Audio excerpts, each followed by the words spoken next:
श्री स्वामी समर्थ मैत्रिणींनो, उद्या आहे शनिवार. तुम्ही काही घरी श्री हनुमानाचे घरगुती प्रभावी उपाय करू शकतात. या उपायाने आपल्या मनातील भीती व घरातील व आपल्या मनातील नकारात्मकता दूर होते. हे उपाय आपल्या आयुष्य बदलून टाकणारे आहे. म्हणूनच तुम्हाला उद्या म्हणजे शनिवारी करायचे काही उपाय आहेत ते तुम्हाला मी आज सांगणार आहे. तर हे उपाय घरगुती उपाय आहेत, ते आज तुम्हाला मी या व्हिडिओमध्ये सांगणार आहे. तर हा व्हिडिओ शेवटपर्यंत स्किप न करता पहा. व्हिडिओवर नवीन असाल तर नक्की शेअर करा, लाईक करा व सबस्क्राईब करा. बेल आयकॉन बटन प्रेस करायला विसरू नका नवीन व्हिडिओसाठी.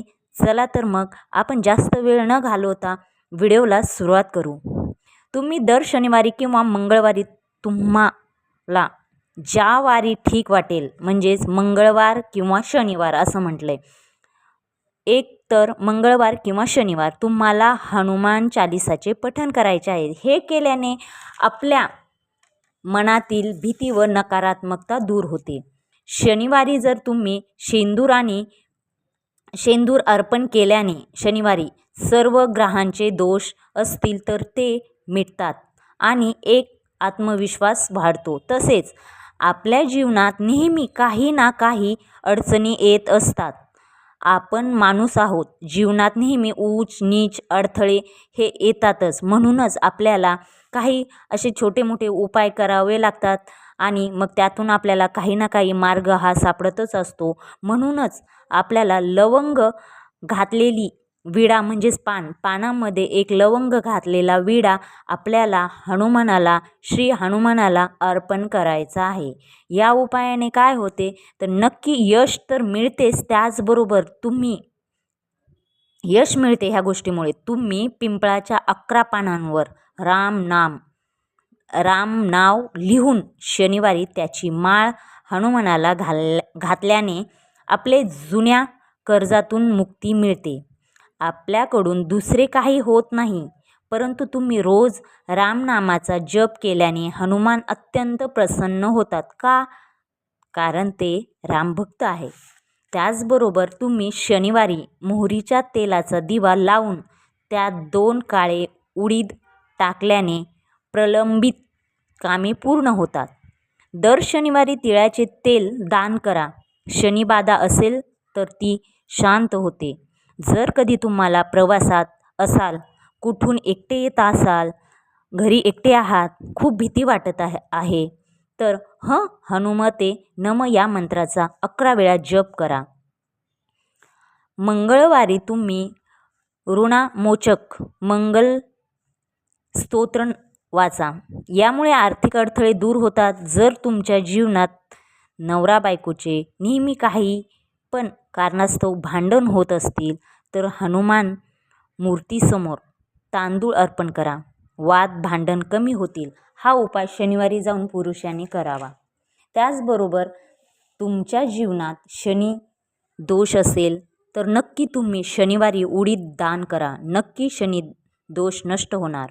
जर तुम्हाला कोणत्याच गोष्टीमध्ये एकाग्रता येत नाही, मुलांना परीक्षेमध्ये एकाग्रचित्त नाही आहे, यश येत नाही आहे, कंटिन्यू परीक्षा देते यश येत नसेल तर रोज सकाळी हनुमानाला नमस्कार करून बुद्धिहीन तनु जानिके हा दोह म्हणावा. जर तुमच्या पत्रिकेत मंगळदोष असेल तर हनुमानाला लाल रंगाचे चोळ अर्पण करावे.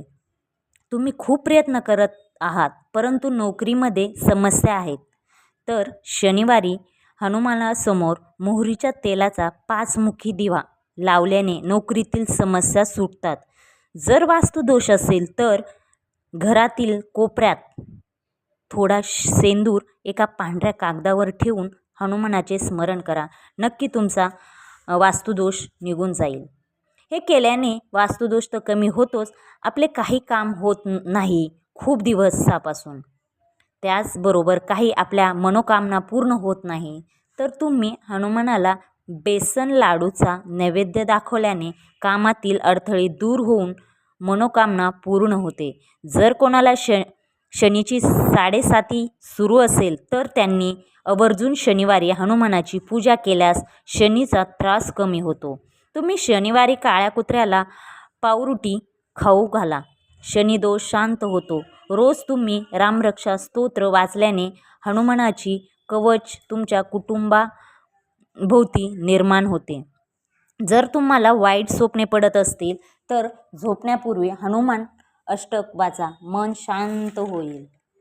जर तुम्ही लाल रंगाचे फूल हनुमानाला वाहिल्याने मंगळ दोष कमी होतो आणि विवाहात येणारे अडथळे दूर होतात. तुमच्या काही आरोग्याच्या समस्या असतील तर चमेलीच्या तेलात शेंदूर मिसळून हनुमानाला लेपन केल्याने आरोग्याच्या तक्रारी दूर होतात. जर आपण बजरंग बाणचे पठण केल्याने शत्रूवर विजय प्राप्त होतो आणि संकटापासून रक्षण होते. आपल्यावर जर हनुमानाची विशेष कृपा हवी असेल तर शनिवारी गरीब व्यक्तीला गूळ व शेंगदाणे दान करा. जर तुम्ही घराच्या मुख्य प्रवेशद्वारावर पंचमुखी हनुमानाचा फोटो लावल्याने वाईट शक्ती घरात प्रवेश करत नाही. दर शनिवारी भाजी भाकरी द्या गरिबाला, दोष कमी होतात, कृपा वाढते. सुंदरकांड वाचल्याने मानसिक शांती मिळते आणि घरात सुख समृद्धी येते.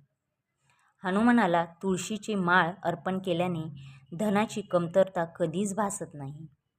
तर आजची माहिती कशी वाटली नक्की कमेंट्स बॉक्समध्ये सांगा व व्हिडिओ आवडला तर नक्की लाईक करा, शेअर करा, सबस्क्राईब करा आणि बेल आयकॉन बटन प्रेस करायला विसरू नका नवीन अपडेट्ससाठी. आणि कमेंट्स बॉक्समध्ये नक्की लिहा श्री स्वामी समर्थ, श्री स्वामी समर्थ.